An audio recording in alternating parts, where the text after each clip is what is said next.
और बड़ी खबर आ रही है। प्रधानमंत्री नरेंद्र मोदी से मिले यूपी बीजेपी अध्यक्ष भूपेंद्र चौधरी और करीब 1 घंटे तक ये मुलाकात चली है। लोकसभा चुनाव के नतीजों को लेकर चर्चा हुई है। ये बड़ी और अहम खबर। और अब से थोड़ी देर बाद लगभग 6:30 बजे का वक्त होगा जब राज्यपाल से मिलेंगे उत्तर प्रदेश के मुख्यमंत्री योगी आदित्यनाथ। तो कहा यह जा रहा है कि कुछ बदलाव भी संभव है, लेकिन 1 घंटे की मुलाकात में कहा जा रहा है कि लोकसभा चुनाव के नतीजों पर बातचीत हुई है।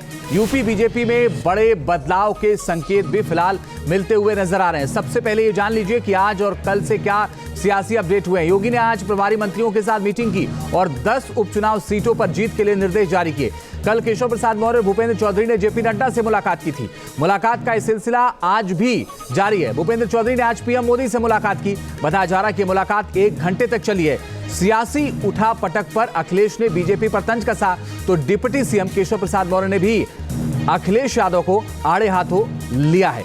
लेकिन मुलाकात अहम है भूपेंद्र चौधरी की 1 घंटे तक प्रधानमंत्री से कि क्या कुछ उत्तर प्रदेश में आने वाले वक्त में हो सकता है। यह अपने आप में बड़ी बातें, अलग अलग तस्वीरों के जरिए कल से क्या सियासी हलचल है वो हम आपको बता रहे हैं।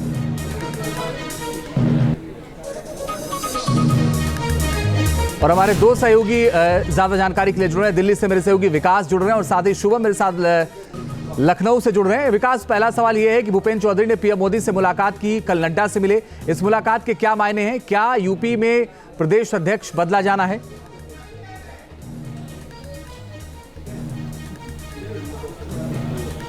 देखिए, जिस तरीके से लखनऊ से लेकर दिल्ली तक बीजेपी में हलचल दिखाई दे रही है और जो कुछ भी घटनाक्रम इधर का है, अगर उसकी कड़ियों को आप जोड़ें तो साफ दिखता है कि उत्तर प्रदेश में सब कुछ ठीक ठाक नहीं चल रहा है। निजी सरकार और संगठन में तालमेल की बात हमेशा से कही जा रही है, तो उसकी बातें अब फूटकर सतह पे आने लगी हैं। कह सकते हैं कि अंतर कलह जो है वो अब दिखाई देने लगा और इसी को दबाने में और पैचअप करने में जो केंद्रीय नेतृत्व है बीजेपी का वो लगा हुआ है कि ताकि गलत संदेश न जाए। आप देखें, जब उत्तर प्रदेश में बैठक हुई कुछ दिन पहले, उसमें जेपी नड्डा थे। उस बैठक के दरमियान ही केशव प्रसाद मौर्य ने कहा कि संगठन बड़ा होता है सरकार से और कभी भी था और आगे भी रहेगा, और थमे नहीं, वो लगातार अपनी बयान पर कायम है। और आज उन्होंने ट्वीट भी किया, फिर डिलीट किया, फिर ट्वीट किया।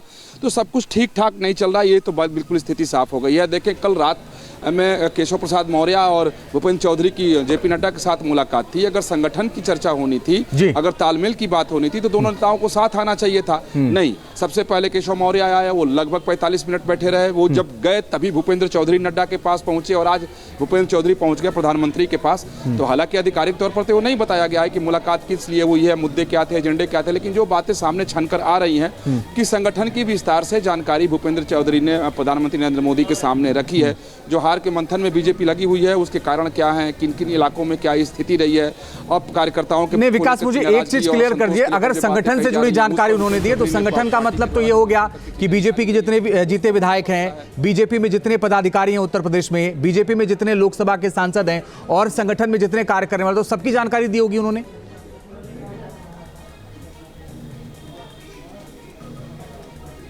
नहीं, खासतौर पर देखें कि जब लोकसभा चुनाव 2024 का जब से परिणाम आया है तो उसके मंथन में पार्टी लगी हुई है, क्योंकि ये एक बात मोटे तौर पर सभी लोगों ने दिल्ली से लेकर लखनऊ तक स्वीकार किया है कि कार्यकर्ताओं की नाराजगी, कार्यकर्ताओं की निराशा और हताशा के कारण ही पार्टी का प्रदर्शन जो है 24 में खराब रहा है।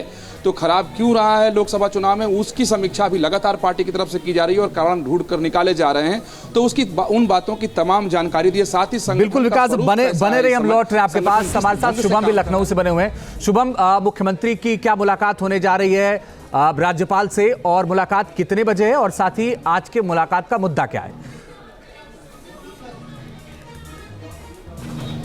जी बिल्कुल, देखिए, सबसे पहले तो आपको बता दें कि आज मुख्यमंत्री योगी आदित्यनाथ ने जो 10 सीटों पर उपचुनाव होना है उसको लेकर के बीते दिनों कार्यभार सौंपा था और वहां की जिम्मेदारी अलग अलग मंत्रियों को सौंपी थी।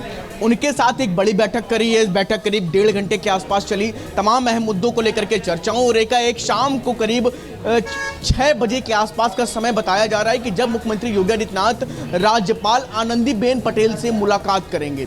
तमाम चीजें उत्तर प्रदेश में चल रही हैं, तो ऐसे में इस मुलाकात को भी अपने आप में काफी ज्यादा महत्वपूर्ण बताया जा रहा है। किसी भी तरह से अभी तक ये जानकारी निकल करके हालांकि सामने नहीं आई है कि आखिर किस मुद्दे को लेकर के ये मुलाकात है। हालांकि जो बातचीत ये अभी फिलहाल सामने आ रही है कि शिष्टाचार भेंट है, चुनाव के बाद जो है, और इसको लेकर के कई सारी मुलाकातों को लेकर के दौर चलता है। तो फिलहाल अभी उसी से जोड़ करके इसको देखा जा रहा है। कुछ भी आधिकारिक रूप से जानकारी निकल करके सामने नहीं आई है, लेकिन जो अलग अलग नेताओं की तरफ से बयानबाजी, दिल्ली में जो बड़ी मुलाकातें और उत्तर प्रदेश में सीएम योगी आदित्यनाथ की ये बड़ी बैठकें कहीं ना कहीं एक संदेश और कहीं ना कहीं एक मैसेज भी